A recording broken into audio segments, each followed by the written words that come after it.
cold casting a bear skull using smooth cast 57D urethane resin and real nickel silver powder. This is the second part of a two-part video tutorial. If you would like to check out the making of the mold for this project, make sure you click the link below and that will take you to the mold making portion. Now, in today's video, we do have several goals that we're trying to achieve. We're trying to rotocast a cold casting to create a display piece of a bear skull.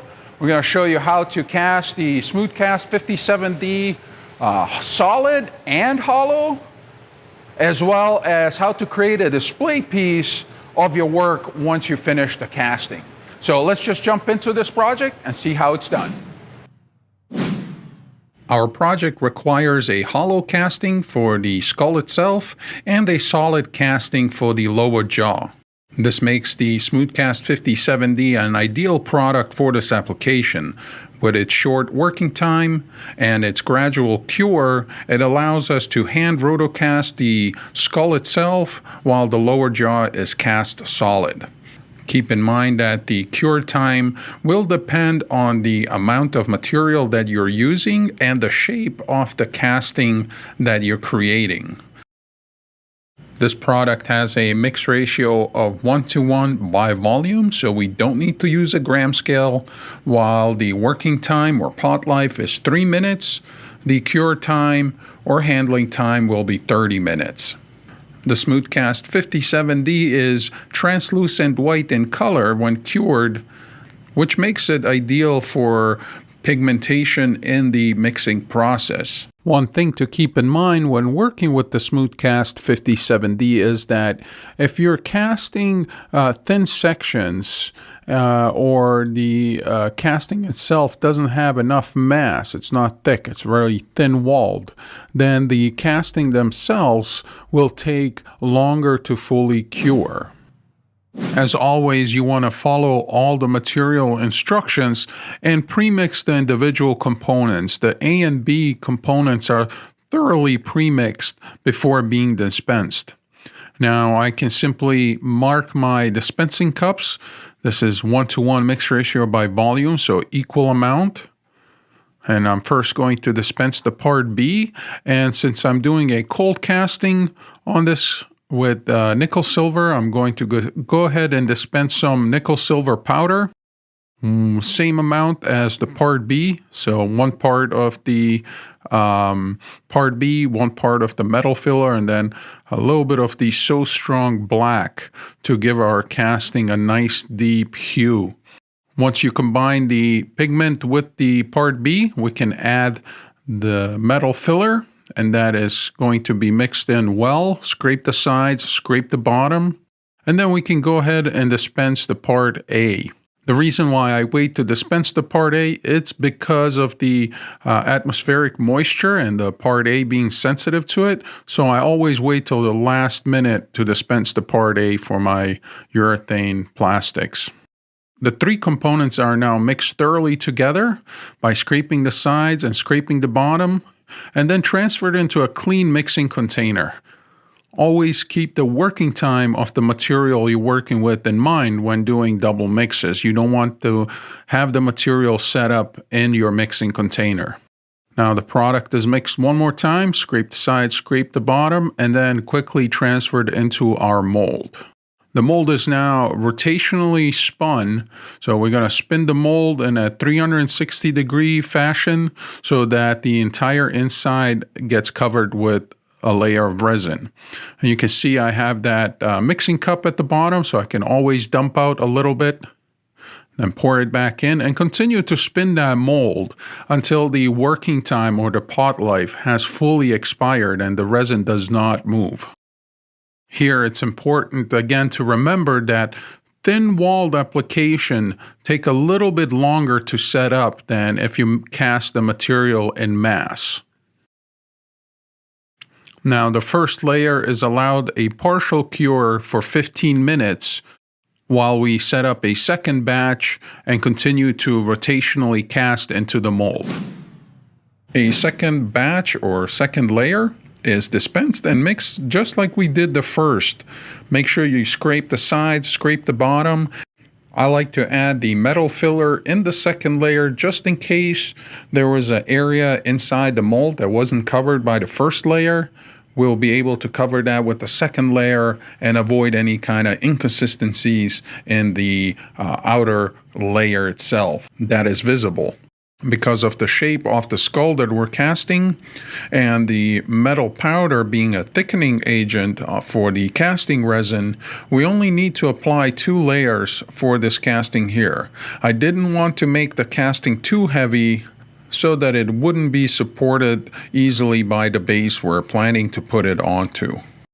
The procedure is now repeated by spinning the mold in a 360-degree fashion to equally cover the entire inside of the mold with a layer of resin. Again, we're going to continue to spin the mold until the resin actually has stopped moving. You can always take a look inside the mold and see if there's any movement, or you can also look inside the mixing cup, tilt that to the side, and see if the material is still moving or if it's already solidified. We're looking to achieve a thickness of the casting inside that mold of about 1/4 inch, plus minus, 1/4 inch to 5/16 of an inch, somewhere around 7 to 8 millimeters thickness. Will be sufficient for a small piece like this to be nice and sturdy and hard and won't disform. Now, once the material has stopped moving, you can set the mold aside and allow this to cure for 30 minutes. Now, while the skull itself is casted and curing, we can focus our attention to the lower jaw of our project. And we're going to repeat the same procedure as far as dispensing and mixing the components together. And then instead of rotationally casting, we're just going to pour the material inside our mold and let it solidify. Now, once I pour the material inside, I'm going to still give it a little bit of a tilt, make sure that the resin makes its way all the way down into the tips of the teeth. And then we're going to top off the mold with the rest of the material until we can see material come out of the vent hole on the other side. The Smoothcast 57D is now allowed a 30-minute cure. We can now go ahead and demold our castings. I'm going to start with the lower jaw and slowly pry that block mold open and retrieve our casting out of that mold. Again, I'm going slowly here, not to rip anything. You can see there's minimal flashing on that casting. And then I'm going to focus on demolding the skull itself. So remove some of the flashing and then slowly peel off that soft silicone mold that we made off of the casting. And you can see here that the mold itself peels off quite nice, and those plug areas and the nose and underneath the skull where the spine attaches demolded quite easily. Now the casting is polished using some steel wool. Scrape a couple of those seam lines off as well. And then polish it to bring that metal powder that's in the resin to the surface and make it basically shine. So I'm just going to quickly go through the entire skull and then also the lower jaw and polish the entire surface to make it look as if it was cast in metal and make it look as realistic as possible to what a real metal casting would look like. And here you can see the results of the project.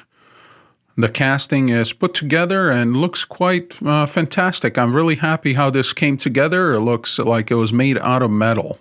Now, I'm going to finish this project by mounting this skull on a small pedestal that I made using some Smoothcast onyx and get it ready for display, basically.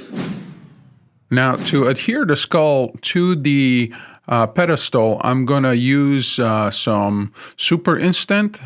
This is an epoxy-based 2-part quick setting adhesive that will bond many substrates to each other.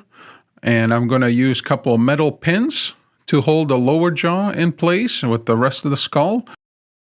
And for that, I'm simply going to drill some holes in the lower jaw and clean those out, of course. And then we're going to drill some holes into the skull itself where the lower jaw sits. Once we have that nice and clean, we can focus on mixing up some super instant.